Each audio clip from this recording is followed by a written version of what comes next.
I wanted to thank our underwriters for this event. We have incredible partners, 2 of whom are anonymous, and I wanted to thank them.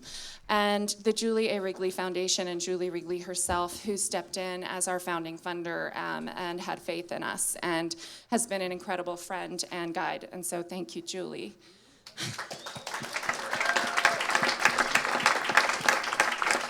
And to Philanthropy Northwest. It's a Seattle-based organization that advises philanthropists, large foundations, family foundations, individuals, and has increasingly focused on resilience and place-based investing, a lot of which we're going to be talking about today, and also impact investing. So on the for-profit side, these individuals with their individual investments and their foundation investments, how do they utilize the vast majority of their capital, which is invested, alongside their philanthropy to make impacts? We're going to be talking about that a lot on the next panel as well. So thank you to Philanthropy Northwest. And Rosalie will be on our next panel. So thank you.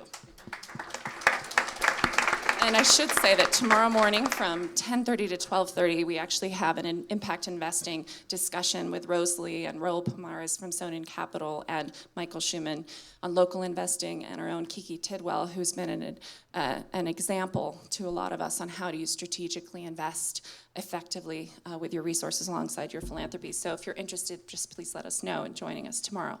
So with that said, next slide, please.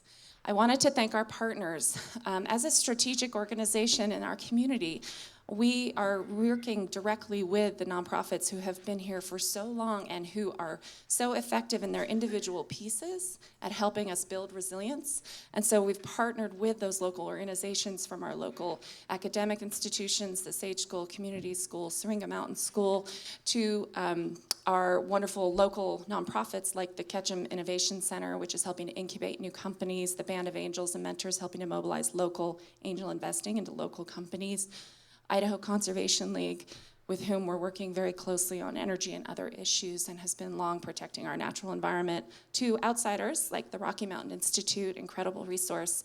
NRG is a corporation, and we're going to be hearing from Steve on this panel about all the incredible work that they're doing, and the Rockefeller Foundation, of course, partnering with us on what we're working to do here. So I just wanted to thank you all, Wild Gift, ERC. We just have such an incredible community of nonprofits, and this is just a start. These are our initial partners. We're bringing on new ones every day. 2 days ago, Blaine County Recreation District, Jim Keating joined us. So we're here to collaborate with our local institutions and together become stronger. And then next slide, please. And I wanted to thank our advisory board. That's very small, but it is in your paperwork. And we have a number of them here today with us, and you'll see that on the program. People who, again, like Julie, jumped in early and said, I'm in, I get it, and I want to be there to help make this successful. And then our board of directors who co-founded this with me and who have been helping to figure out exactly what this means for us. What's that strategy? And together, how do we build it? And I'm just dedicated to, I just feel so grateful that they have been so committed to this in their volunteer time and spending time with us before we have the resources to staff up. Incredible working board, and I wanted to thank all of them. And could I have them stand, please, and our advisory board? I'm gonna call you out, please. Board and advisory board, thank you. Thank you. All right. Thank you. Okay, final, I think. Okay, next and then next. I'm going to dig in briefly about resilience and why we're having this conversation. Resilience it's about the capacity of a system to absorb disturbance and come out even better. It's very important whether it's about climate change or economic globalization. We're all so intertied. We can't protect ourselves. We just have to be more able to respond to the things changing around us. And we're focused on community resilience. We see leaders all around the world, government leaders, business leaders, mayors who are working on resilience, and we're focused on community scale resilience. Next slide, please. Next, sorry, you gotta click. There you go. So as you know, we have acute vulnerabilities. That is the Beaver Creek fire coming over Baldy in the middle of a symphony performance. And as you can see, the chairs are empty as everyone's running to realizing that this was an incredible threat to our community. And that hit us in the heart of our economy, of our strongest time of our economy. It was August, and August is our profit month in the Wood River Valley, which means that's when businesses get to profitability, and then the rest of the year is gravy on top of that. That hit and took $40 million, a quarter of that quarter's economy, right there, that one event. And we're still recovering from that, and Harry will get into that a little bit more. Next slide. So we have a highly concentrated economy with tourism and recreation. 70% of our economy is tied to that, high or medium. So that makes us very risk prone if things hit that part of our economy. And we have high climate variability with less snow and drought that we're seeing, and of course more fires.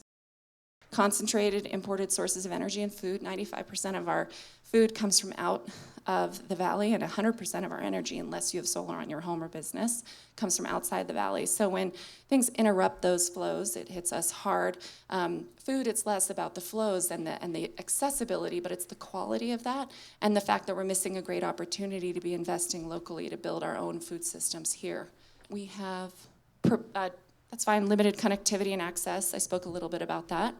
Disproportionate healthcare and wellness risks. We have no full-time pediatricians, cardiologists, et cetera.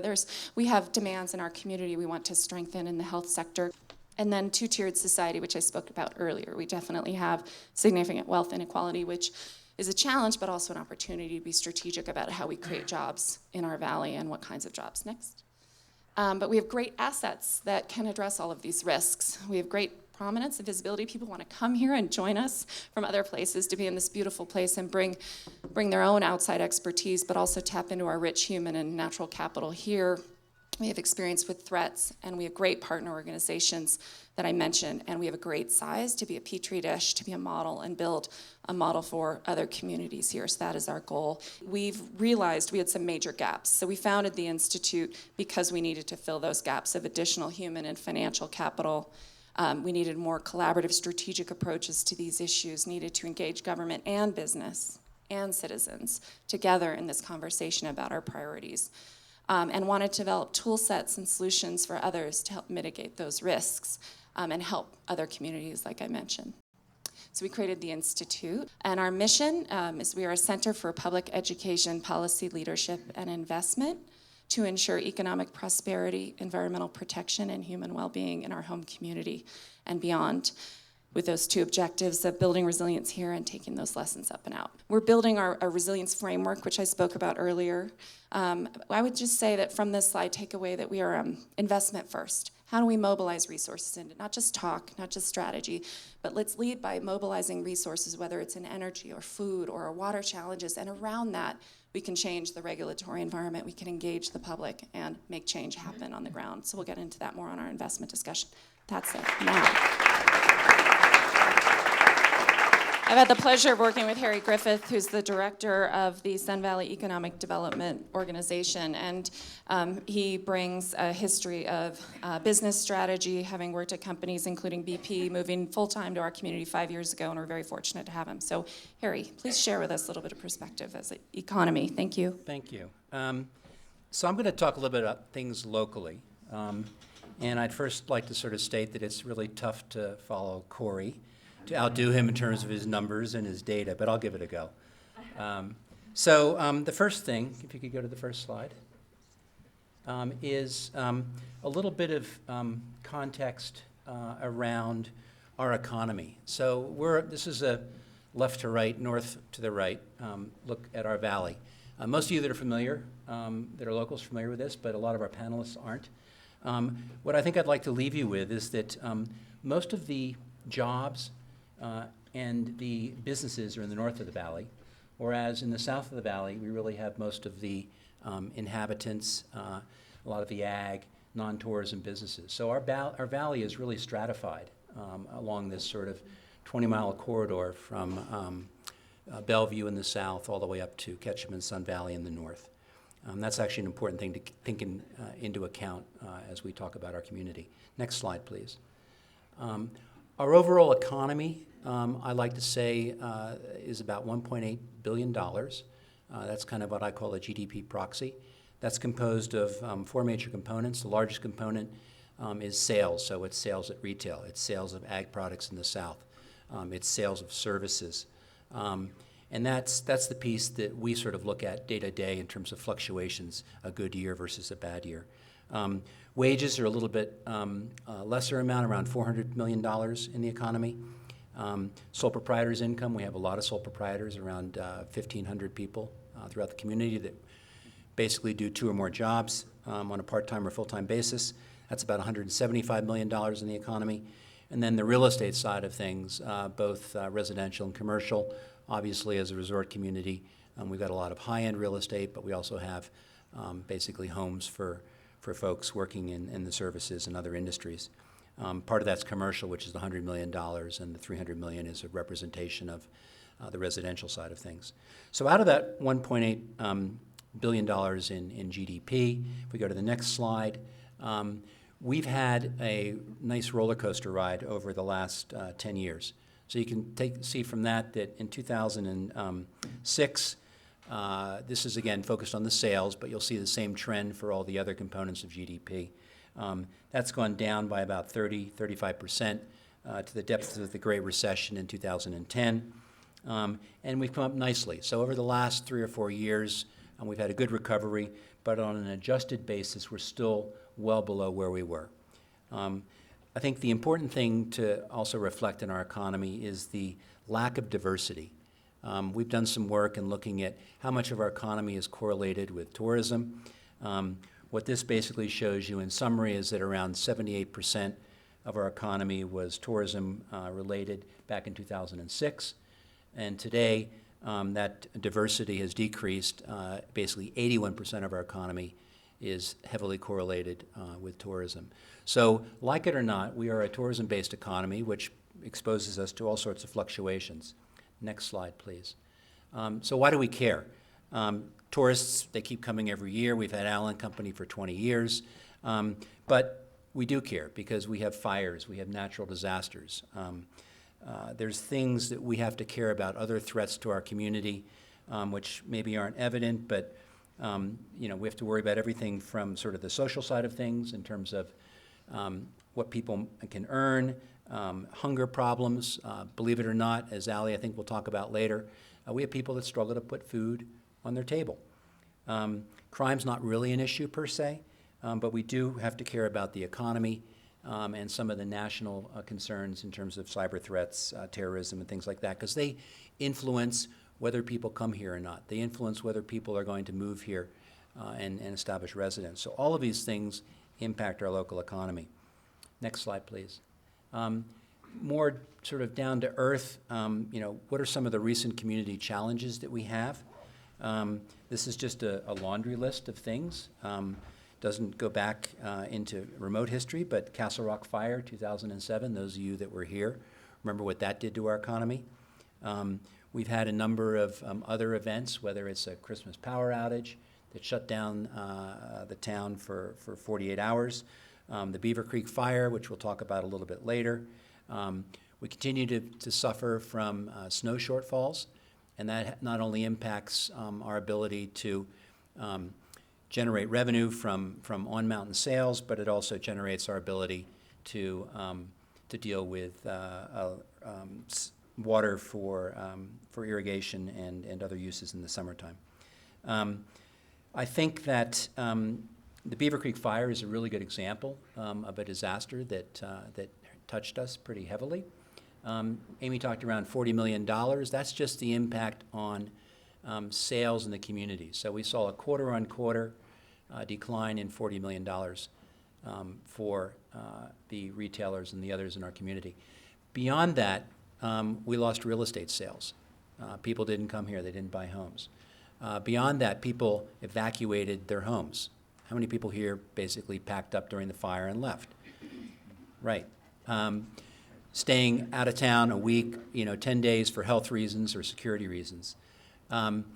The national agencies that were involved in fighting the fire, the Forest Service, the BLM, and others, a lot of costs expended, unnecessary costs expended in the Beaver Creek Fire.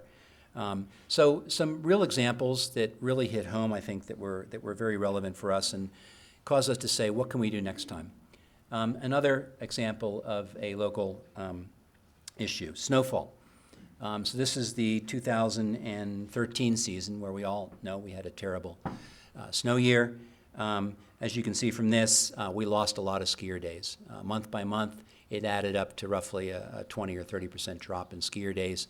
And skier days is not just about people buying lift tickets, it's about people renting rooms. It's restaurant business. It's the whole panoply of services that we offer as a community. So in summary, what I'd like to say is that resilience is very real for this community. I think it impacts everybody in this room, and that's the topic that we really want to discuss with our panelists today and continuing on. Thank you. Thank you. Thanks, Harry. It's important context. Okay, finally, I pulled a little bit of an audible here because when we were talking about our assets as a community, social and cultural was a big part of that, and the arts are so important to our community. They bring such value, and we have incredible assets there. We don't need to focus on the arts because we do have such strong programs here.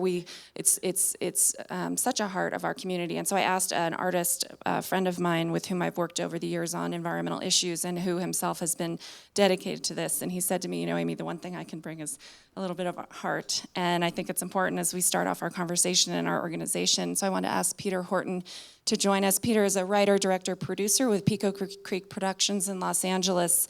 And former actor, he likes me to say. Please join us, Peter. Thank you.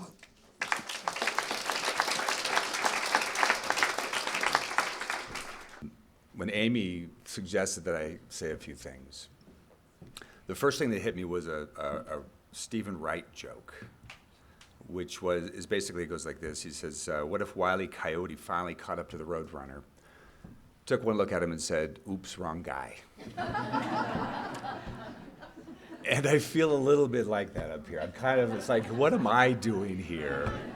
Seriously, I look at these people here and all the speakers on the panels and their resumes with doctor this and assistant that's and heads of this, and I'm a storyteller. People, they pay me to pretend. But then I thought about it a little bit, and I realized that maybe there is more in common. I have more in common with these people, and maybe all of us do than I thought. First of all, we love Sun Valley, right? Yeah. I've been coming here since I was a kid, and other than the river run chairlift that used to be a single chair that was on this side of the river, you sit in there with a little bar with the canvas blanket that you'd pull across your lap as it slowly kind of chugged up the hill. Other than that, everything here's kind of stayed the same.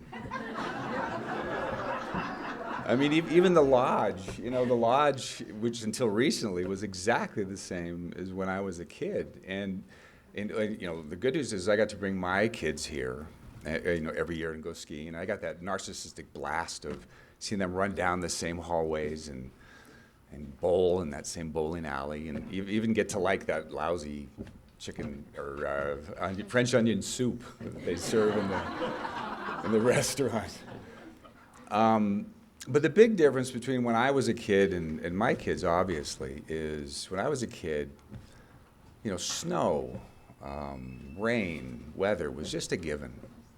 I mean, you had certain years had more snow and there was a certain variety, but the basic substructure of weather was beyond reason. I mean, it was reliable, completely reliable, without question.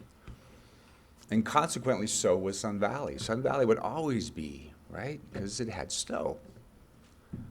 And obviously that has changed. Another way that we're similar is we care about other people. We care about community. This community, I know it's true for you all as well. I don't come here just to ski. I come here because there's something ineffable and tangible about this place. It just is. It's authentic. There's something it's not spangly and sparkly like a lot of other ski resorts are right now. It's something just very real about it, and I want that. I want that to survive in this world that I live in. We're alike in that we love beauty. I mean, beauty for me is just it. As the poet John O'Donohue says, God is beauty. And I think there's some truth in that. I live in Los Angeles where, you find beauty in pockets. You look hard, you find beauty in pockets. But here, it's like the cathedrals in Salzburg. I mean, it's just so awesome. And you feel it. You feel something beyond yourself here. And boy, is that worth holding on to. And then finally, I promised I'd be short, we care about the world. You can't really be an environmentalist and not care about the world or care about time. I mean, or care about the future. And knowing Aimee the way I do, I have a feeling this resilience project is about more than she's letting on. I think we're on a safari, basically, with her. I think this is less of I think this is more of a cornerstone than the actual building. Because I think if we can prove this model here in a place that's so worth preserving, so worth taking care of, it can expand out into the outer reaches. And who knows where that can go. So Aimee asked me to welcome you, so welcome. Thank you. Welcome to the very first, I believe, meeting of the Sun Valley Institute for Resilience. I have to read it because it's too wonky for me to remember. I'm not an artist. But more importantly, welcome to the journey, whatever that journey is that Aimee's got us on. And knowing Aimee the way I do is going to be wonderful. Thank you, Peter. Thank you. All right. Now, on that note, finally, to our incredible panel, and I apologize, we are going to run over because we have an incredible panel and we need to hear from all of them and the richness they bring. So I'm going to introduce just the moderator, Jeff Goodell. Jeff is contributing editor at Rolling Stone magazine and has written a number of books, including Big Coal and How to Cool the Planet, and has done incredible interviews, Bill Gates, a number of other people writing those in Rolling Stone, and to me has become a co-conspirator, someone who I bounce ideas off of and always learn more. And so, Jeff, thank you for being here with us in Sun Valley. Welcome.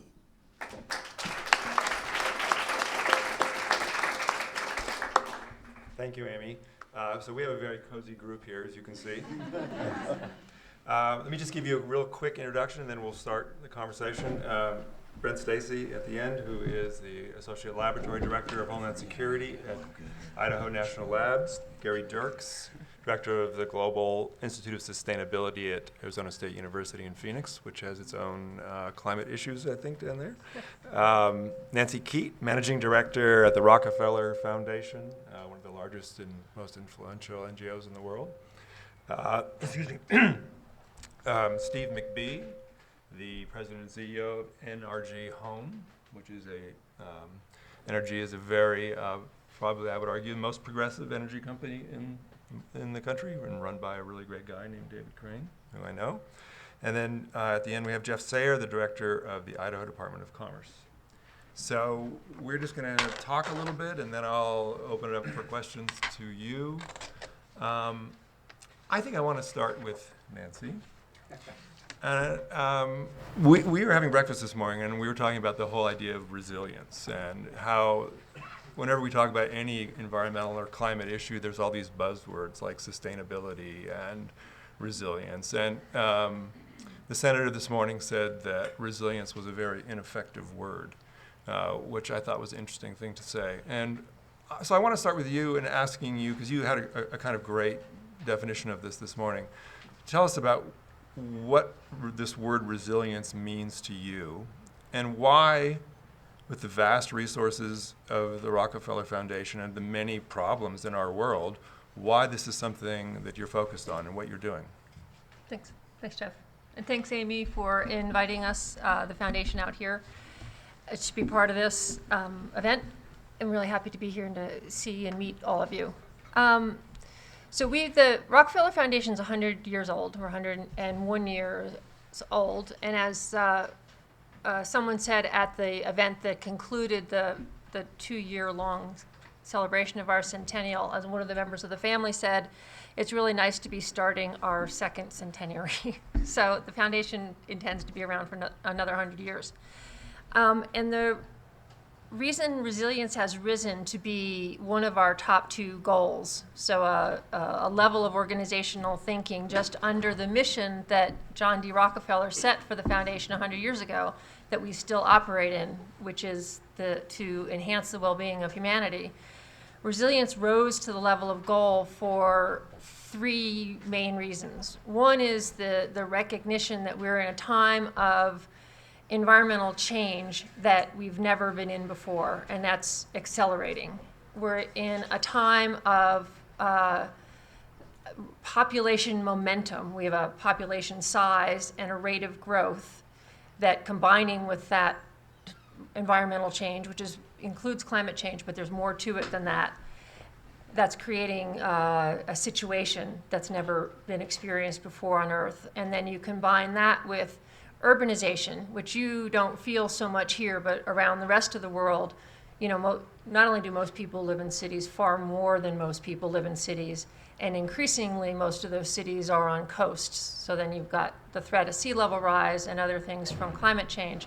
So we have a precariousness to our species and the way we accumulate and the kind of stresses we're accumulating at the planetary level right down to the local level that we've never experienced. And we think that the ideas that are encapsulated, embodied in this term resilience, are the best hope for humanity. And we'll get into that with all of the discussion of the planet. Because what's embodied in this notion of resilience is essentially, the term means essentially having capacity. And it's the capacity to deal with whatever comes your way. And I can say that more technically, but essentially resilience is a capacity. It's not a state, it's a capacity. So it's the capacity to survive, adapt, or thrive no matter what kind of stresses you face, whether those are natural resource stresses or social stresses or the stresses that come from having a big event. Might be a big event that you thought might happen sometime but you didn't know when, or it might be a big event that you really never thought was going to happen, like 9/11. So that's why resilience is a better, more appropriate term from our point of view, and we've been investing heavily in it, like $500 million and counting for over 10 years, and why we continue to want to use it as one of our organizational goals for the coming 10 years. But I think I was telling Jeff that when I came in 3 years ago to sort of organize our work and take on resilience and take it to the next level, and I found that the definition didn't do much for me. I don't know if that did anything for you. And I started to think, what's the opposite of resilience? And people at that point were saying the opposite of resilience is vulnerability. And that didn't make sense to me because I can't imagine ever not being vulnerable. We're always going to be vulnerable. It's not only the human condition, I think it's the condition of not just our species, of the earth. So it's the opposite of resilience is actually failure. And that might be one of the most helpful concepts that you could take away today. So you here in the Wood River Valley face certain vulnerabilities. Some are coming from climate change, some you always had due to your isolation. Some, Aimee talked about a number of them that you're increasingly aware of. So what resilience will do for you as you start to adopt this concept is keep you from failing, either entirely as a community or certain of your systems. You want to have a dynamic, thriving economy no matter what. Well, how are you going to get there? Using a resilience lens will help you get there and stay there. And it'll keep your most vulnerable populations from failing. Well, what does that mean? It means your kid's going to bed hungry at a small level, or it'll mean help you keep some of the crops from failing, or your ag system from failing as the climate shifts. Maybe it'll help you be ready to have your agricultural system shift to crops that can handle the change in climate that's coming, which I don't know about in detail here in your valley, but you can know that. You can start to predict that. What will happen to your whole tourism system. So think about where you don't want to be and what you need to know and what you need to invest in so that you move with the change, even if you're uncertain exactly about how it's going to go and what pace it's going to go. It's not like you don't know anything about that, but you do know you don't want to fail. And you know that things have always been a bit vulnerable up here and that you've really never failed. And so what you are the stewards to ensure that you're successful and your descendants are successful over the next 100 years. It's resilience thinking and then creating the resilience of capacity that's going to get you there. That's great. I think that definition of resiliency, the opposite of it is being failure, is really great. I always think of the opposite of resiliency as dinosaurs, which is all what we don't want to be. So Gary, tell me about how this fits into the mission of the university. You're in Phoenix, which is obviously a place where you have a lot of climate vulnerabilities, where one has to think a lot about water, things like that. To what degree does where you are inform that? And a lot of people are talking about this in various dimensions, but how do you sort of use the resources of a university to talk about this, and what are your kind of goals in this? Sure. Well, let me begin by saying that when our current president, Michael Crow, arrived at Arizona State University about 13 years ago, he brought with him the experiences that he'd had at Columbia University, particularly with the Earth Institute. And straight away, he introduced into our university culture the idea that sustainability needs to be a core value, very much along the lines of what Senator Brooker was talking about this morning. And in so doing, one of the key things that he did a few years after arriving was to establish the Global Institute of Sustainability, the full name of which is the Julianne Wrigley Global Institute of Sustainability, because of the extreme generosity and extreme commitment that Julie has shown to it. In order to stand behind this idea of sustainability as a value, we introduced the idea right across the campus to all of our units, not just the Institute of Sustainability or the School of Sustainability. All of our units, the idea that you need to incorporate ideas of sustainability into your curriculum, what you teach your students. And that is very much motivated by this idea that has been very well framed by Nancy, that we have big changes coming in front of us, and enormous stresses on social systems, on political systems, on the natural environment. I specialize personally in energy, and I can tell you in the 40 plus years I've been involved in energy, the system has never been under as much pressure and so broadly under pressure as it is today. Some of that's for good reasons, technologies, some of that's because the system is brittle. So to your question specifically about where we live in Phoenix, it plays a very important role.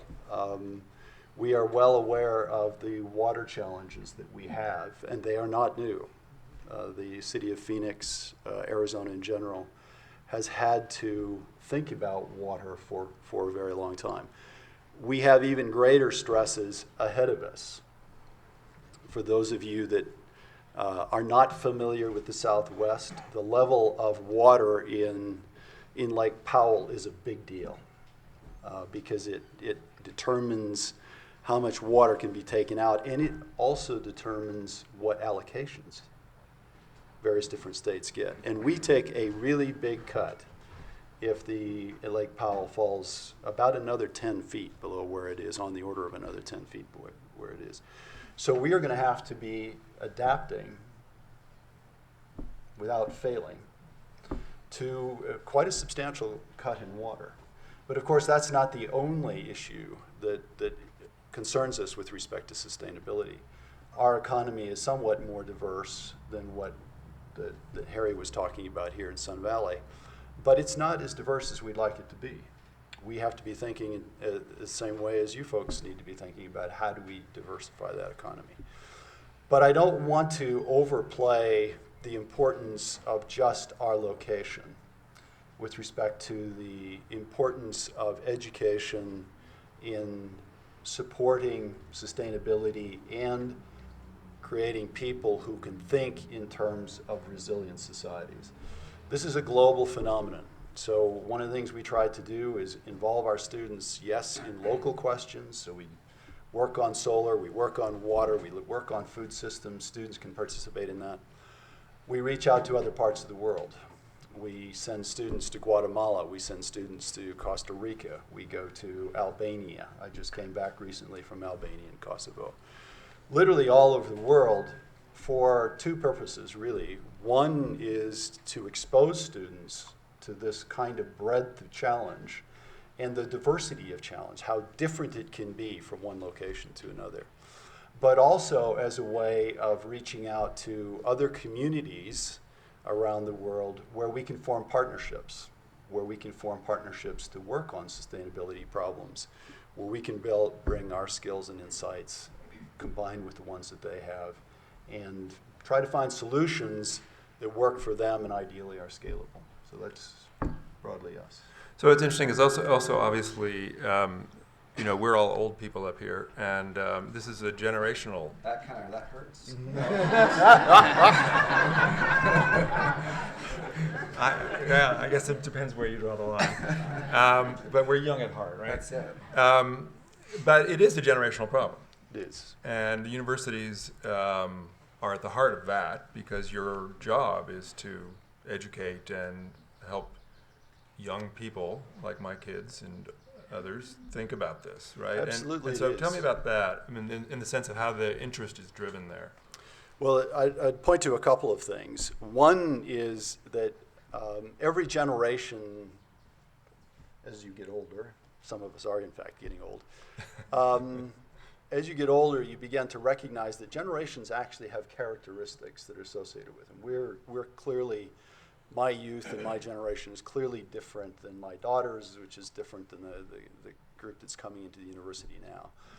What I'm finding is what they're really looking for, students are looking for right now, is ways of connecting with the rest of the world that actually allow them to participate in thinking about how do you make things different? How do we evolve from where we are now? And a very different commitment to a kind of change than I recall when I was coming through university too many years ago to want to actually think about that deeply.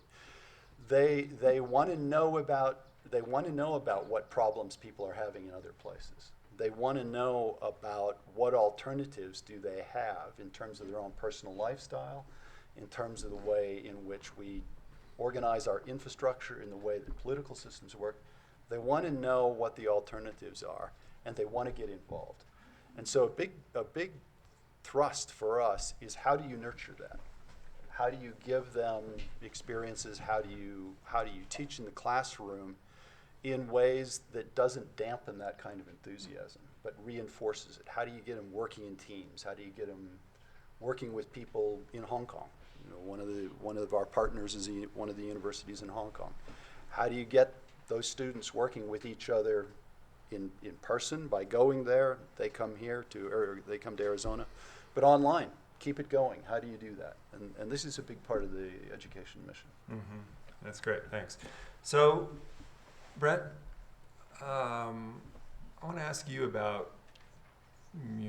Well, everyone knows that what the labs do. People think about the labs. They think about nukes. They think about nuclear proliferation. I know with Homeland Security, you think a lot about cyber terrorism and things like that.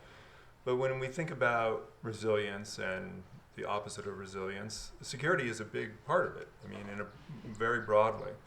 So I'm interested in hearing from you about how thinking about what resilience is and what it means has changed your perspective at the lab and the lab's perspective on the problems that they're thinking about and working on. Well, thank you, Jeff. It has fundamentally changed, I think, the mission of the laboratory. We are a nuclear laboratory, and we continue to do work on accident-tolerant fuels and to keep our existing nuclear generation alive until we have replacement generation. That's important for the economy. But many people don't realize that over 50% of the mission of the laboratory, is that better? Now, can you hear me now? Over 50% of the laboratory is on critical infrastructure protection and energy and efficiency. So for example, if you look at the National Laboratory, the infrastructure that's been built there to support the nuclear mission is now a test lab for critical infrastructure protection. So we have our own grid. We have 3 different sources that come into a utility substation owned by Rocky Mountain Power. And then that goes to our substation, where we run 62 miles of high voltage transmission and another 60 miles of distribution voltages that represent 65% of the voltage, distribution voltage in the nation. So what does that mean? It means we're a great test bed.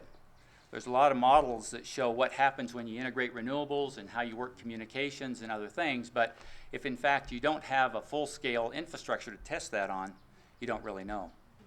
One of the areas that we found that the lab is world-renowned for is industrial control cybersecurity. And many people don't really understand what that is different from enterprise IT. And if I may take a moment and explain that, because it's a critical area where I think the lab contributes to resiliency. So if you look at enterprise IT, these are the systems that sit on your office desk, and you get your email and your financial system information from those systems. Industrial control systems are fundamentally different. You have a human-machine interface, like a supervisory control and data acquisition system that talks to program logic controllers that actually have a physical impact. They turn on or off valves, pumps, and motors. And so when you hack an enterprise system, what you're going to get is data. I'm not trying to undermine that, because the Office of Personnel Management hack recently, having a clearance, I'm just because I'm paranoid doesn't mean people aren't really out to get me. But when you look at critical infrastructure, when you have a hack or an impact, and it doesn't have to be a hack. Cybersecurity is about protecting the IT systems, whether it's malicious intent or not. Now you cause physical damage, injury, or maybe death. And so when you look at those two, the differences are stark. Enterprise systems you replace every 18 to 36 months. Industrial control infrastructure is there for decades. It's really everywhere. In fact, the same contents are on your heart monitor, on your vehicles today, as well as the grid, oil, water, and so those systems are critical. And they don't look the same. Our IT systems are on software, but industrial control systems operate on protocols. So if you try to take the same approach, we're actively manage our enterprise system. We want to make sure the configuration's right. We patch it with the known vulnerabilities that come out. If you try to do that on a system that's managing hundreds, thousands, or tens of thousands of points in a minute, you could do a denial of service attack on yourself. So a lot of the complex intricacies, the interdependencies of infrastructure and the interdependencies of the technologies are where we're focused. And that includes wireless communications and all of the other areas associated with it. And as I said before, that's where I think we can contribute. And as I look at Sun Valley, we're your neighbor. We have all these resources. This is a great place for you to say, what are we trying to protect against, and do the modeling and simulation. And once we know, can we use your test bed? You're actually a microgrid, INL. How do we leverage that to make sure you're doing the right things? Because there are a lot of models. Some are better than others. None are accurate. The only way you really know is when you bring them up and actually run the simulation.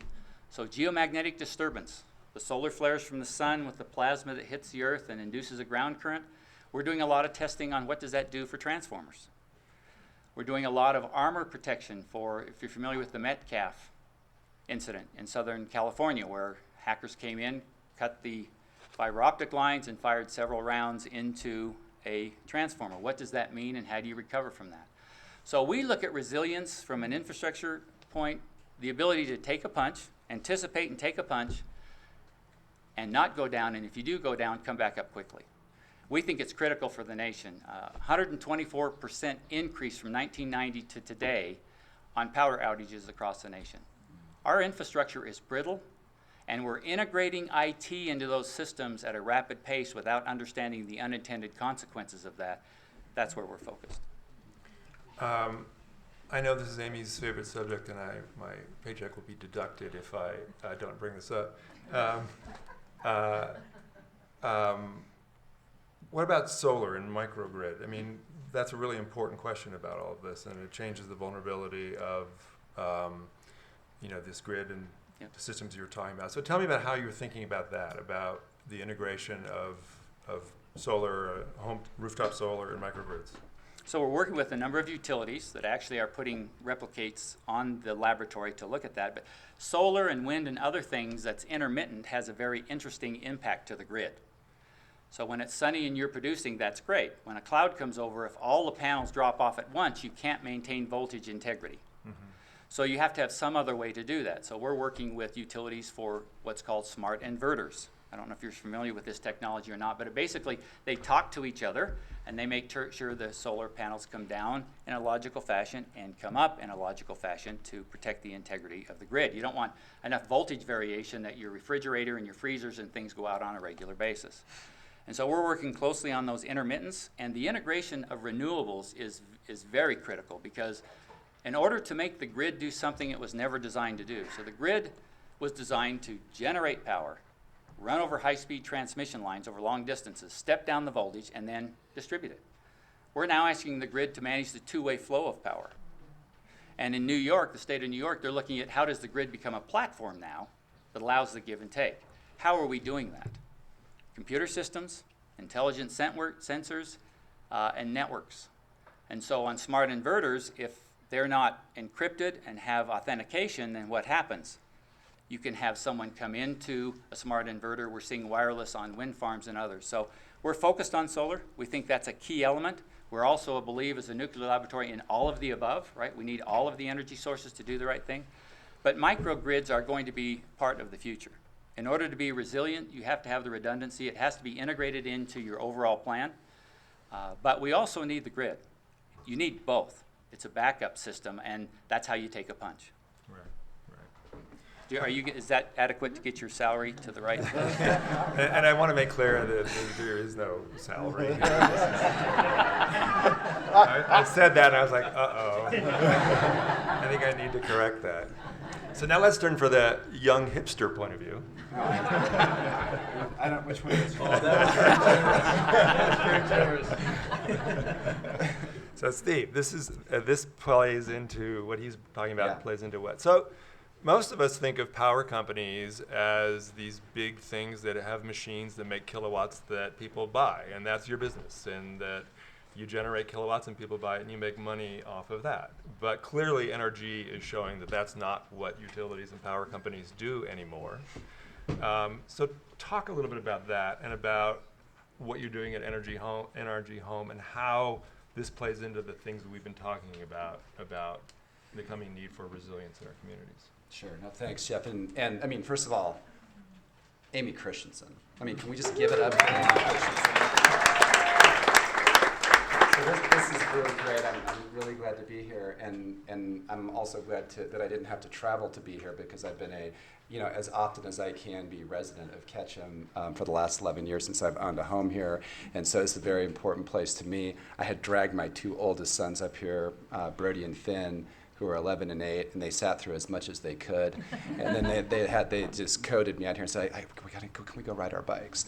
And so they're out. But the point of that is, and the reason I'm just so happy that Aimee is really bringing this issue to the forefront is, I feel similarly about Sun Valley as you do. It is an incredibly inspiring thing for me to watch my kids who spend all summer here and who have spent every summer of their lives here, be able to be out and be free and be independent and be connecting with nature and be connecting with this incredible community that we have here. If you go down to my house at any time in the summer down on Wood River Drive in West Ketchum, you will find somewhere between 10 and 13 boys and 15 to 20 bikes and 6 to 8 dogs, sort of all present in once. It's incredible. And so we have something really important here to preserve. It's worth fighting for.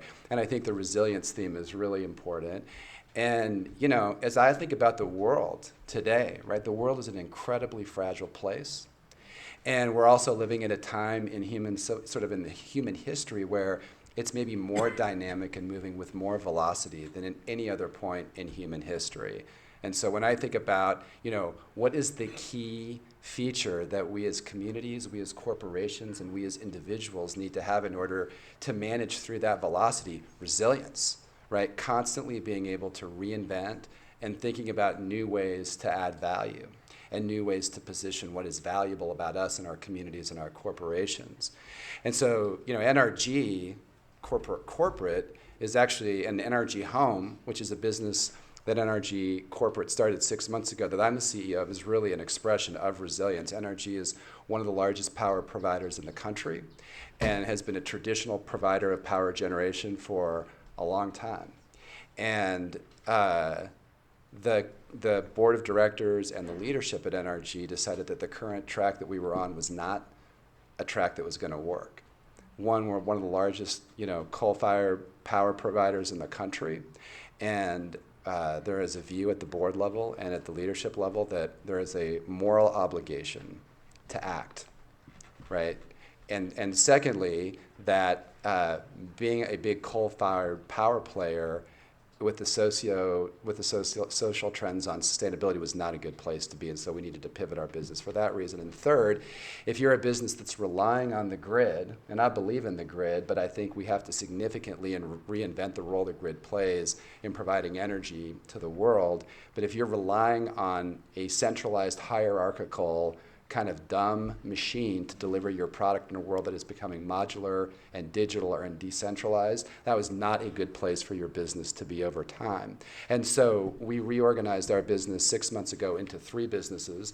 One is the traditional power generation business. 2 is a business called NRG Renew, which is where we put all of our large-scale renewable energy and microgrid activity. And then third is my business, NRG Home, which is about half the company, where we're about $6 billion, about $620 million of EBITDA last year, 3.5 million customers, and 5,000 employees. And the thing that is unique about NRG Home is it's the only business in the energy space that has managed to bring together kind of these 2 disparate parts of the consumer energy space. One is we have a giant retail energy franchise, which provides conventional energy to customers all over the Northeast and in Texas.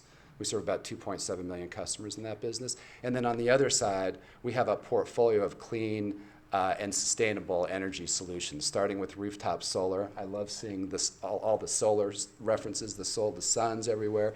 Huge part of our business. Our friends from Solar City are here, and we think that's a huge game-changing opportunity, rooftop solar and community solar. So we have a big franchise there. We do a lot of work in electric vehicle infrastructure, battery storage, personal power, clean water technologies, connected home, et cetera. And so our goal is to take these growth businesses and to take these energy services and solutions which are clean and sustainable and crosswalk them into our retail customer base and provide those customers a much better, much more sustainable energy consumer energy experience. And, so the most important thing I can tell you about NRG Home and the thing that makes us really unique in our space is we are the first large energy company in the whole history of the world to focus on the customer. So as an outsider, a non-energy person, you have 3.5 million customers, it seems like it'd be a good idea, right, to wake up and focus on your customer every day. That seems intuitive to me. But a lot of people in the energy space think that's kind of a crazy idea, right? Because in the energy space, for forever, the focus has been on the meter or line capacity or whatever, anything other than the actual customer that you're serving on the other side of the transaction. And what we see happening in the energy space is exactly what is happening in every other consumer segment except energy over the last 5 to 10 years. Transport, tourism, publishing, music, financial services. If you look at what's happened in those spaces, the thing that gets all of the attention is all the new technology that's been put into the hands of consumers in those markets, and there is a lot of cool technology that's been put into the hands of consumers, and I'm a user of a lot of it, and I like it. But I think the more important thing is what that technology represents, which has been to totally break down these long-standing, centralized, provider-driven models of service, and they've replaced them with these demand-driven, decentralized models of service, which have totally empowered consumers in the marketplace in ways that are unprecedented. And so we know these changes are coming to energy, right? We know that it's not going to be a one-way relationship where all consumers want from their energy provider is to flip a switch on and hope that the lights come on, and the only engagement that they have with that provider is when it doesn't work or when something gets screwed up or when they move, right? And so we think in the future, energy consumers are going to want from their providers what they get from their non-energy providers in every other part, of the consumer space. products that are reliable, products that are affordable, products that are tailored and customized for their experience. And then we think ultimately products that are more sustainable. So in the future, we think that consumers are going to want to generate and are going to want to manage, and ultimately through things like community solar, are going to want to share more of their energy going forward. And so, our role is to both be a disruptor in that space and help accelerate that revolution. I mean, this is an industry that has been doing the same unimaginative, unsustainable thing for the last 100 years. And it's got to change. And so we want to be an accelerant for that change. And then we want to be there on the other side of all that disruption that hopefully we help create along with other progressive companies like Solar City, who's here today, with a suite of products and services that our customers are going to love. And I think that's the last thing I would say is when you talk about resiliency and you talk about the world being a fragile place, the thing that always follows that is, well, so we have to suffer.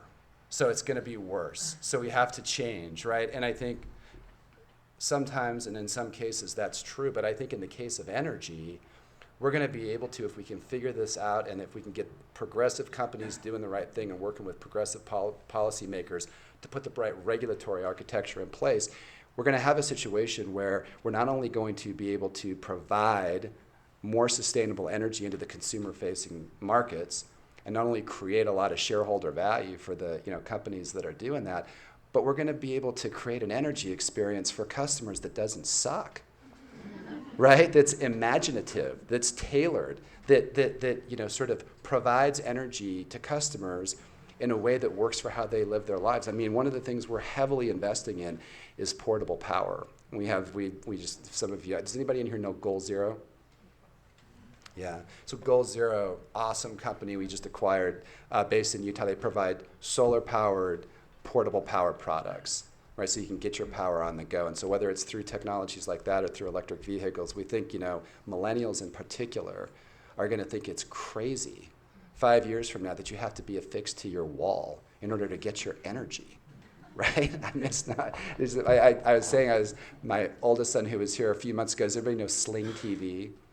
Sling TV, so it's just I think it's a dish thing, but the bottom line is you can watch, at least in the McBee house, the bottom line is you can now watch Monday Night Football on your iPad. And so I said this to my older son, I said, can you believe this? We're going to be able to watch Monday Night Football on our iPad, and we can watch it whenever we want to watch it, wherever we want to watch it. And he goes, can't we already do that? Right. So I think that you've got to really rethink the whole paradigm about how energy is consumed and how it's delivered. And I think that if we do that well, we can bring incredible resilience and sustainability into the consumer market space. And I will just close. I know I said I was only going to say one more thing, but I have to say this last thing, which is I thought that Corey was awesome, right? And he's an incredible leader. And a great progressive thinker, which makes him, a significant minority in Washington, right? And these huge problems that we have that I thought you just nailed them. I mean, climate change, sustainability, population growth, and urbanization. I mean, the reason that I took this job is because, in a perfect world, you would have political leadership that you would be bringing to these existential problems, right? Each of these problems on its own is huge. The extent to which each one of them makes the other three even tougher is truly existential. And so in a perfect world, political leadership would arrive to solve for those problems. We put policy signals in place that would deal in a serious way with those issues. But having spent the last 20 years of my life in Washington, I can tell you that the Cory Bookers, there are not very many of them, and there is no political leadership arriving in Washington to deal with these issues anytime soon. And so change is going to come from rooms like this, right? And people like you and leaders like Aimee and corporations like NRG who can view these huge problems as not just huge problems, but big opportunities, right? If we do things different, if we bring new models, bring new technologies, bring new thinking, you can create a tremendous amount of value for shareholders. You can create a tremendous amount of economic uplift in communities, but you can also provide a lot of social change that's very positive along the way. And that, to me, is the best hope for these huge challenges being dealt with so that, what we can leave with our kids is something very different than what we're leaving them now if we don't act. And so I really appreciate the opportunity to be here today and to work with you all. And I'm so glad that this is happening in the backyard of my favorite place in the world. And so anyways, thank you.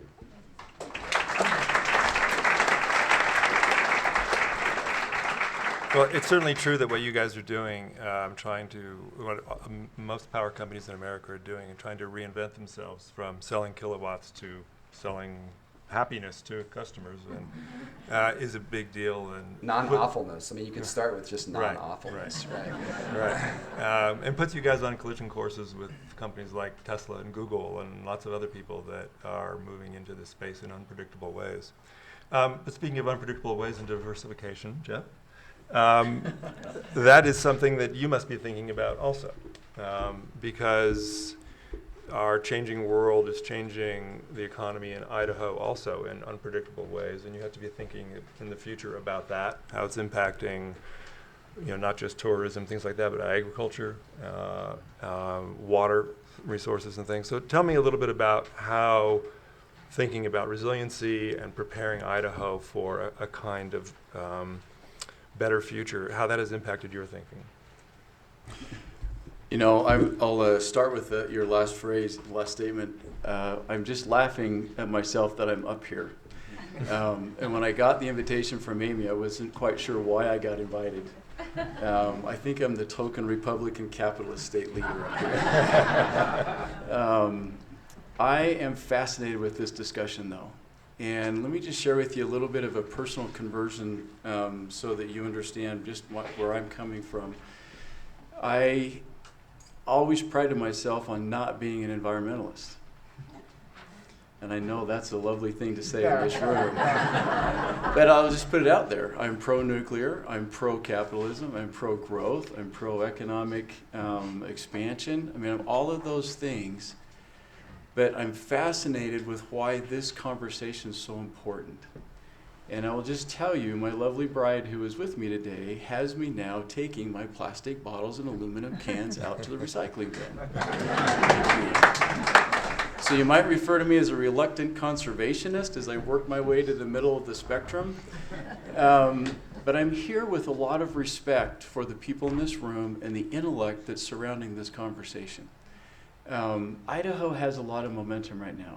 We're a great state. And when you step back and look at things just beyond this discussion, there's a lot of good about our economy and where we're going. And we have a lot of people coming to our state who want to be a part of this. They want to escape the big cities. They want to escape, in a lot of ways, the hyper-urbanization of America. And they want to come to a place where they can raise a family and have an environment like you just described. We have all those things. We have some things that are carrying our economy right now, like low power costs. This whole discussion about solar is going to get really interesting. We need to find a way to embrace it. We need to find a way to support it, but our little economy can't afford to support it financially. And that's why you're seeing the conflict that Aimee's getting in the middle of. And yet we've somehow got to acknowledge that it's part of our future and we have to embrace that aspect. We're right at the heart of the nuclear energy conversation in our state. Just a few miles north and east of here is the lead nuclear research lab. Nuclear energy is a critical part of the nation's energy portfolio conversation. If you want carbon-free sources that can produce industrial level energy capacity, nuclear is that solution. We have world-leading minds in Idaho that are trying to figure out how to make it safe and how to utilize it and how to, like Wendolyn said, how to finish the back end of the energy cycle so we can use or utilize the waste. I mean, there's all kinds of fascinating conversations that Idaho is on the forefront of, but let me step back and get away from the controversial issues. And let me just share with you, there's a lot of reasons why I agreed to come. And one of those is Idaho needs to figure out how to play in this space. And Idaho needs to figure out how to embrace these ideas. And one of the biggest challenges we have as we go around the state is we have communities that are not having these conversations. They don't want to grow.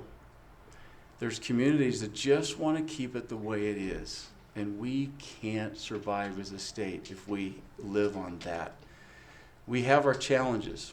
Our income levels and our education levels are atrocious. Please don't tweet that. That's Jeff Sayer's opinion. That's not Governor Otter's official stance. But they are. I mean, we can't grow our economy. We can't have a future if we don't start fixing those things, and we are. You're going to see continuing investments in education. You're going to see these discussions percolate to the top of Idaho's priority list. But underneath that is a whole new series of priorities that are going to be wake-up calls for our state if we're not careful. And this whole idea of having vitality in our communities is critical. Our biggest and most important issue that's on the horizon for our state is talent. And one of the conversations I continue to have in front of every group who will listen to me, especially when there's community leaders sitting in that group, is please look up and look around and look at the data and understand that our ability to attract and grow skilled talent in our workforce is our future lifeline. And here's where it's connected, is if we don't have communities that are investing in trails, open space, conservation issues, sustainable type, discussions like you're having this, today, we're not going to be able to attract the talent who are going to want to be in those communities.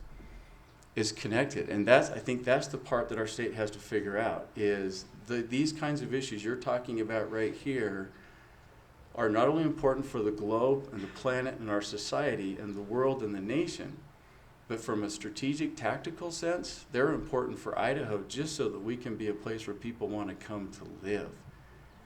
Because if we can't figure that out, and if we can't get talent who's willing and interested in coming to our state, we have much bigger problems to talk about. But the other issues we have in front of us is we have to start investing in our infrastructure. We have to start making those investments, and we have to start looking ahead and start building our state so we can grow and we can keep up with the rest of the world. So here's the other reason I'm here. My background is a turnaround CFO, and never ever wanted to be in government. And I reluctantly went to Boise at the request of the governor to come and help him turn his Commerce Department around. And in the 4 years I've been in this position, I have come to love our little state at a whole new level because of the potential that we have. But one of the things that a small entity has to pay attention to is its ability to compete. And we're a small entity around the rest of the world. And if Idaho wants to be competitive, we need to figure out how to embrace disruptive ideas. We need to be able to figure out how our little state can leapfrog policy issues, resilience issues, sustainability, conservation, those kinds of things. We've got to figure out how our little state can play a role in jumping ahead of that. I'm a huge fan of Clayton Christensen and his work. He's a Harvard professor. Some of you are nodding, which is encouraging. He is the one that coined the phrase disruptive technology about 20 plus years ago. But my favorite part of his work is around disruptive business models and how you deliver things. I'm absolutely fascinated with what you're talking about, NRG. I mean, these are the kinds of things we need to bring to Idaho. So let me just bring it full circle and just say, I salute you for having this conversation, because you are going to find a way to help Ketchum thrive. And I'm so encouraged that you're having these conversations. You're looking at the fact that you're predominantly dependent on tourism. And that's not a bad thing, but it shouldn't be the only thing. So I'm here to help and support that conversation as best I can, just to help support your local economy. But I'm also here because there's really smart people like Aimee who are coming back to the state. There's people that are living in the state who aren't afraid to think about the world differently, and we need to embrace those ideas, and we need to somehow put them on display for the rest of the state to see and ideally start thinking about. And let me just finish my last point with this request. There's a lot of really cool things happening in this room and in this city, and there's a lot of really smart people here that are looking out at the rest of the world, and they're paying attention to where it's going. The rest of the state needs to be a part of this conversation. But not everybody likes Blaine County. I'm gonna take a drink of water on this one. Is that tweetable? What's that? Is that tweetable? Nah, please respect where I'm going. You have some minds here and some ideas and an opportunity to not only affect your local economy and your community, but you have an opportunity to affect the rest of the state. I will tell you, there are people like me and others who want to listen, want to be a part of that, want to be a bridge. But folks, that bridge is built on respect. My request is, as you have this conversation, recognize that there are other people out there that don't agree with you, and they're going to naturally resist it for all the political and social and demographic reasons that we're all familiar with. We have to break through that. And there's those of us who are on the outside of Blaine County who are excited about what's happening here, and we can help be those bridge makers, but we're going to need your help in turning back around and looking at the rest of the state with a sense of respect for what they bring to the table. If we can bridge those gaps, and if we can help bring the rest of the state into this conversation in a way they're not threatened, and they can relax and know that it can be a great exchange of ideas where people are really in it to help each other, we can do magical things in Idaho. And this little vibrant, fascinating, and amazing community can help lead the way. And if there is one thing I bring to this conversation, it's that request that we find a way to build those bridges and find a way to harness and tap what you have that could help the rest of the state. Because why shouldn't Idaho be a laboratory for new ideas and disruptive technologies and disruptive ways of thinking, and bringing those two traditional sides of the spectrum together and, again, create amazing things. So anyway, I hope that's added value. Just know that there's several at the state level that see that we have to embrace this conversation, because there's nuggets in there that the state has to pay attention to. And I would love nothing more than to have this conversation start something really amazing and really cool that we could put on display for the rest of the state to see, to help revitalize some other communities that need to have the same conversation. So I salute you. I'd love to be a part of it, and I'll gladly fill my token Republican capitalist state official slot anytime you want. Thank you.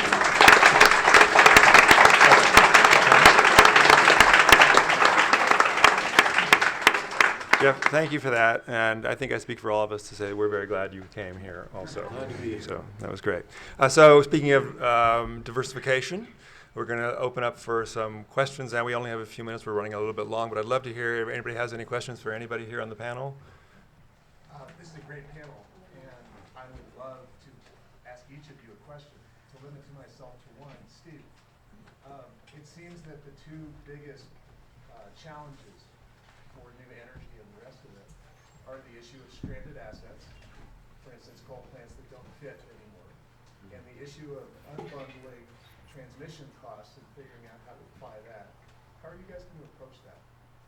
Carefully. Okay. No, I mean, it's interesting. NRG is we have those policy questions that you raised, some of their quasi-policy and obviously hard business and economic questions. Inside of NRG, we oftentimes find it to be a complex situation to get to a place of consensus, right? Because we have one side of the business that's very traditional, and then we have another side of the business that's, that's looking, at a future that we think is going to be pretty different. And, I was having this conversation with, some people at one of the big utilities, which will remain unnamed, last week at a conference I was at. And, the thing you get a lot in the energy space is it's just so complicated. And we've got to be careful. And, there's this societal obligation that we have to deliver reliable, affordable power to people, and you got the policy and the business and the utility. And, I get it. On the one hand. On the other hand, I think that, what we're seeing from our customers, and particularly, we spend a lot of time focus group testing millennials. They don't care about that.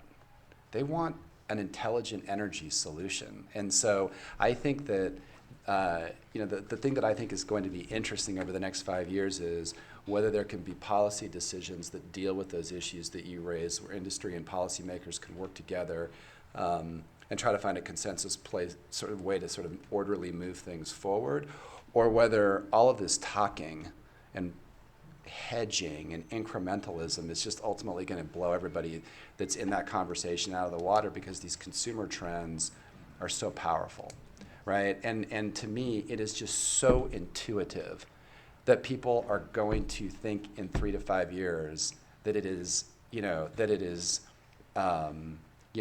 the standard way to get your energy is to generate it, that you should be able to manage it, that you should be able to share it. And anybody standing in the way of that is part of the problem. And so I think, this is that's one clap, that's good. No, but it is. And I mean, I don't know, am I bringing up a toxic topic here? I mean, one of the things that I think is just a world-dominating idea is community solar. Another one clap, there you go. No, but this is a great, 74%, I don't know what it is at Solar City, but 74% of our customers who want residential solar can't get it because they don't have the right roof dimensions, or in many cases, our millennial customers, they don't have roofs, right? They live in apartments or condos or whatever. 74% is a lot of megawatts. That's a lot of volume, right? And I feel like any of our customers who want solar and who are willing to pay for solar ought to be able to get solar, right? And the only thing standing in the way of community solar accelerating through the roof and maybe even becoming a bigger part of the story than conventional rooftop is policymakers have to put a policy signal in place that allows that to happen. The technology's there, the cost is there, and the demand is there. The political, the policymakers, are the ones that are standing in the way. And so I'm just going to say, the thing we try to do is say, our customers are your constituents, right? So give the people what they want. I mean, we should get community solar into the mix. So I don't agree with the desired outcome, but I did energy in the old days, and we have somebody who's been testing the technology side of this. Would your company eat the stranded investments that it might have to make that transition faster? I think it would depend on, how big of a bite that meal is going to be, right? I mean, and this is I have the luxury on the consumer-facing side of the business of not having to worry about that, right? So I was thinking that might be part of the going to 3 different parts of the company. Yeah. So, but no, I mean, I think that we would be able to, we would be prepared to do that. But I'm not gonna sign the other half of the company. How many megawatts exactly? Yeah. There's a follow-up question to that as well, and what makes solar really work is grid level storage. Yeah. Somehow you've got to use the power when it's generated or Right. store it. It's important to get a collaboration where government, industry, and private investment is focused on grid level storage. I mean, that's a huge issue right now. And that's why the cost drive's so high. Right, as it is right now, you have to have a replacement for solar at night and when it's cloudy without grid level storage. So what are your thoughts on private industry investing research dollars into this Yeah, I mean, technology? I totally agree with that. And, we're investing in that as a company. We're also looking to work with policymakers, mostly at the state level, which is where the most progressive action on that in that space is. But I think it is sort of the holy grail, right? And I think if you look at where the federal incentives and the state incentives have been trained in the consumer energy space to try to get cleaner energy into the market, it's been kind of on rooftop solar through things like the ITC and through net metering laws. And the ITC, which was sort of the bedrock for making this business work, which was a 30% tax credit, which is coming down to 10% at the end of 2016, and which has been fought by the industry. Nobody's fighting it. Really, I mean, people are making a little bit of noise about it, and we'd love it if it stayed, but it's not necessary because it's done its job, right? It's gotten PV solar to the point where it's affordable enough in enough states where energy costs, or conventional energy costs, are high, that it's increased adoption, which has allowed cost curves to come down, which has increased adoption again, which is driving cost curves to the floor. And solar, is going to be economic in 2020 in 30 or more states without any federal subsidies or without any state incentives. And so what I'd like to see is a similar effort on storage, because I think if we can work with policymakers at all levels and get that technology into the same place that PV is, that's, I mean, you talk about disruptive, I mean, that's a total game changer. So I totally agree, and we are open for business with any, you know, public or private entities that want to play there, because we think it's crucial. Jeff, I think we need to do one more, and then, yeah, go ahead, Marilyn. Sure. Is this on? Thank you, all of you. My question goes to Gary at ASU. I've followed your Global Institute with great interest. I've been on a board of trustees for 32 years at Pomona College, and I suspect that you have policies in place about new buildings at ASU. We do as well, and I know many other universities and colleges do. Steve was just talking about the policy makers in especially the public sector, cities, counties, states. Can you give us any idea of how you can help the governmental agencies to come up with good building policies that follow, say, LEED type standards? Sure. Well, to begin with, let me say that there are a lot of good policies around the country. This is an area that's been worked on for quite some time. So it's less, in my opinion, less a matter of coming up with lots of new ones than it is getting adoption of some of the better policies that are already out there. Now, there's also a big opportunity in continuing to evolve the designs of buildings. We heard about the smart grid. The idea of smart buildings is coming right along behind it. And in fact, at some point, the idea of the home, building, the other side of the meter are all going to merge together, and you're going to get opportunities to make buildings that, in some instances, may even be power producers and net energy negative. That's kind of where, for us, where the leading edge is to do research on those kinds of systems that enable buildings to store heat with phase change materials, to be able to monitor their own energy use and shut things down, turn things off, especially when people are not around. That's kind of the leading edge for us. Now, having said that, we have a big network that we call the Sustainable Cities Network. It's mainly focused in the state of Arizona, where most of the cities in the state are members of that network. And buildings are a big theme for that. So working with local communities on building codes, working with local communities on what they should be able to expect the building to be able to do. A lot of what we do happens through that kind of activity. Can I just follow up real fast?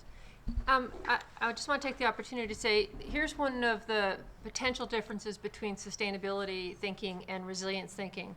There has been a lot of work on looking at energy efficiency of buildings. But the other side of it is what happens when the building can't function, and what happens to the residents when the building can't function the way it was designed. And that's where the building also needs to be resilient or support the resilience of the people in there. And some of the best design for that is coming out of Urban Green, which is the New York City version of the Green Building Council. So if the main power goes down, especially we're talking about high-rise buildings, where does your spare, what's left of your power go? And it really needs to go to making sure there's water to every floor, that there's lighting in the elevators, that there's natural lighting, so that every resident in the building has a minimal amount of power to survive until the central power comes back on, whether through a secondary power source or something else happens. So it's the combining of the high efficiency, the reuse of distributed power, and the minimal survivor set. And that's not coming together quite as fast, to my knowledge, as it should. And that's why thinking about the resilience of buildings and buildings as part of the resilience of cities needs to accelerate a bit. And I don't know if you all are doing that, but that needs to start accelerating around the country, especially in cities. Jeff, I'm going to take executive director's prerogative, and just say that the Rocky Mountain Institute, one of our partners, hosts an electricity innovation lab, and a lot of the teams who've come to that, and Ketchum actually sent a team to that a few months ago, are focused on the building piece. And Hoboken, for instance, was there, and they're taking those central systems up a level because of the flooding, and they're doing that critical load analysis of what are the critical loads in their cities. And we're doing the same thing in Ketchum. We're looking at the hospital, fire, police. We're talking to Sun Valley Company. What kind of backup systems do you have in place when the grid goes down? And that first time it happened at Christmas, hardly anything, no kitchen, barely lighting to get down the halls. And so you have a generator, but how much does that generator really provide? So the hospital, talking to them about solar and integrated battery storage. So we're doing this exact same analysis at the local level. And finally, I want to allow one last question from someone who is very passionately waving back there. But but I would offer that California's Energy Commission has said, as far as integrating intermittent renewables, they're at 50%. They believe they can do 100%. And what they're doing to incentivize storage, we talk about how do you drive investment in storage, is they're creating a policy environment that rewards storage in the grid. So you're actually making money from bringing storage online under California's regulatory environment. So we need a partnership with our Public Utilities Commission to work to shape that environment, to drive investment into storage, not just ask companies to do it on their own without that operating environment. Okay, thanks, Okay, sorry. wait, so Brent, Energy did you person wanna had to add in. Yeah, so quickly. Yeah. It's working? No? Two questions, no answers needed. Just consideration. Jeff Sayre, if we, Ketchum would really like to create a microgrid here, and we'd love to work with INL on that. Excellent. So if you would give that consideration. And then the other consideration is, Brent, if you would possibly, in this effort to make bridges between our disparate awarenesses, if you would maybe talk to the PUC about the PURPA issue and the contract lengths, that would be one big step that would help us move forward. Thank you. Brent, you wanted to say one last thing? Good luck. Yeah. Thanks, Gary. Right, Brent wanted to say one last If I could thing. make one final comment, actually it's a personal plea.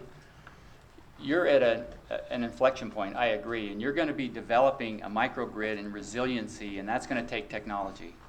My plea is this. Please take a cybersecurity engineered approach to this process. If you bring in, as most are, commodity IT, and you can see the credibility we've got with all the hacks across the industry system, the risk is going up dramatically. It used to be a hacker, you had to have the knowledge and the intent. Now if you have the intent and money, you can buy it. On the dark side of the internet, people are writing malicious code all the time. Engineering cybersecurity in is actually less expensive, and it reduces your costs overall and reduces your vulnerability. You have a chance to build it in because you can't bolt it on later. That would be my plea. All right, I want to wrap this up and just say thank you to everyone on the panel here, and thank you for this. It's been really a great conversation. Thank you. We're going to start right away with our investment panel so we can get to lunch. So get more.